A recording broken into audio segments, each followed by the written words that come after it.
Selamat malam, perkenalkan nama saya Yuliani Veronica Dun, NIM 20030301114, kelas C semester 2, jurusan Sosiologi. Pada kesempatan kali ini saya akan memaparkan hasil makalah saya, Teori Sosiologi Klasik. Perkenalan, apa itu teori sosiologi? Teori adalah sistem pernyataan atau proposisi umum tentang fenomena. Namun, ada dua ciri tambahan yang membedakan teori ilmiah dari sistem gagasan lain seperti yang ditemukan dalam agama atau filsafat. Teori ilmiah untuk menjelaskan dan memprediksi fenomena yang dimaksud, dan yang kedua, menghasilkan hipotesis yang dapat diuji dan dengan demikian dapat dipalsukan. Hukum universal dimaksudkan untuk menjelaskan dan memprediksi peristiwa yang terjadi di alam atau di dunia fisik. Misalnya, Isaac Newton menetapkan ketiga hukum gerak. Hukum pertama, hukum kelembaban, menyatakan bahwa benda yang bergerak akan tetap bergerak dan benda yang diam akan tetap diam, kecuali jika tidak ditindaklanjuti oleh gaya lain. Dalam penjelasan dan ramalannya mengenai pergerakan benda, hukum ini melampaui batas ruang dan waktu.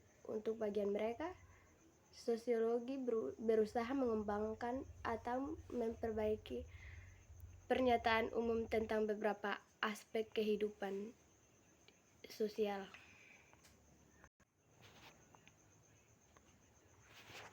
Karl Marx 1818 sampai 1883. Sketsa biografi. Karl Marx lahir pada tanggal 5 Mei 1818 di Trier, sebuah kota komersial di barat daya Jerman, Rhineland. Satu diturunkan dari garis rabi di dua sisi keluarganya. Marx, ayah Heinrich, adalah seorang pengacara berpendidikan sekuler. Meskipun Heinrich tidak aktif mempraktikkan Yudaisme, dia menjadi sasaran antisemitisme. Dengan Prancis, ceding dan Rhinel ke Prusia setelah kekalahan Napoleon, orang-orang Yahudi yang tinggal di wilayah tersebut dihadapkan dengan pencabutan hak-hak sipil yang diberi di bawah kekuasaan Prancis. Emile Durkheim 1858 sampai 1917. Sketsa biografi. Emile Durkheim lahir di sebuah kota kecil di timur laut Prancis pada tahun 1858. Di masa mudanya, ia mengikuti tradisi keluarga, mempelajari bahasa Ibrani dan Talmud untuk menjadi seorang nabi. Namun di masa remajanya, Durkheim tampaknya menolak Yudaisme meskipun dia tidak meremehkan agama tradisional. Sebagai anak pencerahan, dia menganggap baik Kristen maupun Yudaisme sudah ketinggalan zaman di dunia modern. Mark Weber 1864 sampai 1920. Sketsa biografi. Mark Weber Jr. lahir di Erfurt, Jerman pada tahun 1864. Ia adalah anak tertua dari 8 bersaudara yang lahir dari pasangan Mark Weber dan Helen Wallenstein Weber. Hanya 6 yang bertahan sampai dewasa. Mark Jr. adalah anak yang sakit-sakitan. Ketika dia berumur 4 tahun, dia sakit parah karena meningitis.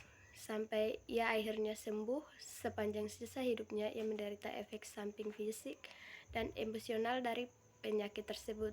Yang paling terlihat adalah kecemasan dan ketegangan saraf. Charlotte Perkins Gilman 1860 sampai 1935. Sketsa biografi. Charlotte Perkins lahir pada tanggal 3 Juli 1860 dari pasangan Mary Westcott Perkins dan Friedrich Becker Penkis. Dia adalah anak ketiga dari 4 anak. Meskipun Perkins, anak pertama, meninggal saat lahir dan keempat mereka meninggal saat masih bayi, Charlotte, ibunya Mary, disebut sebagai wanita menarik yang memiliki banyak pelamar. Charlotte, ayah Friedrich, adalah bagian dari dibedakan dari New England Becker Clan. Pengaruh intelektual dan inti ide. Sebagaimana dicatat Gilman, pendekatan gender mencerminkan blok bangunan dasar yang menginformasikan teori feminis sampai hari ini. Dia menarik dari berbagai teori sumber termasuk Marxisme, interaksionalisme, simbolik, Darwinisme sosial. Pada bagian ini kami menguraikan utangnya untuk masing-masing kerangka kerja ini. George Simmel 1858 sampai 1918.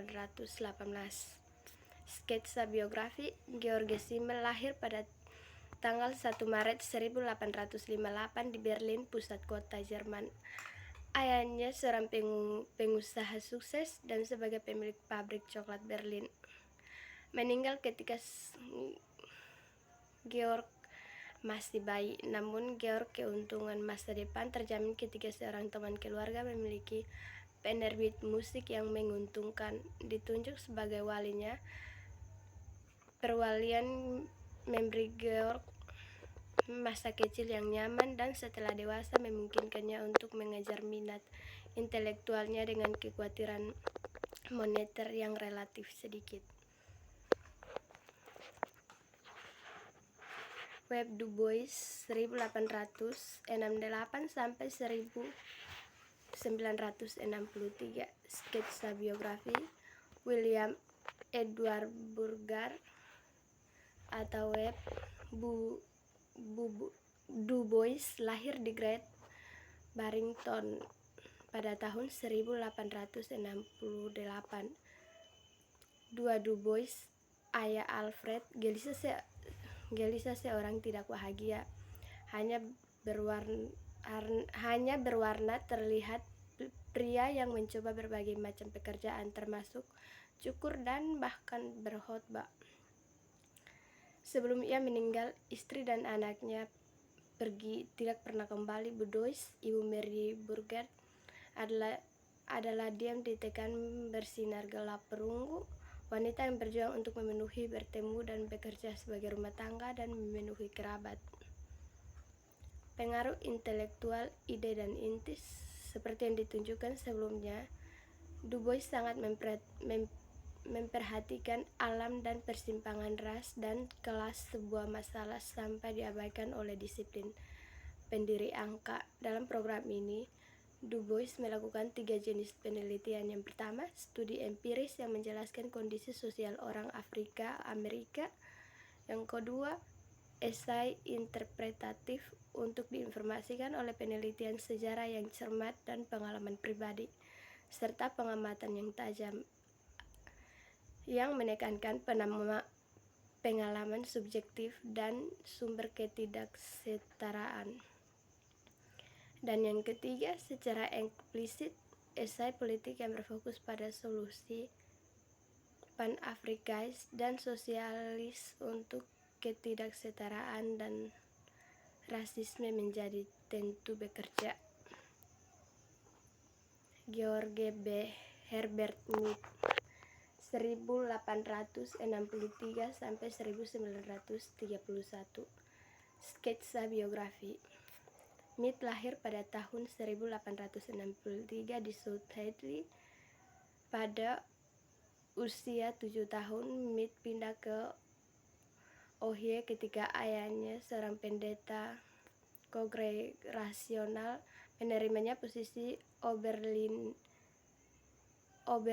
Theological Seminary setelah lulus dari Oberlin Perguruan Tinggi pada tahun 1883. Mead berangkat dari Norwich, di mana dia bekerja selama 3 tahun sebagai tutor dan sebagai surveyor kereta api ragu-ragu pada pilihan karirnya. Mead langkah selanjutnya membawa Harvard University, di mana ia mengejar studi pancasarjana di bidang filsafat dan psikologi. Sekian dan terima kasih.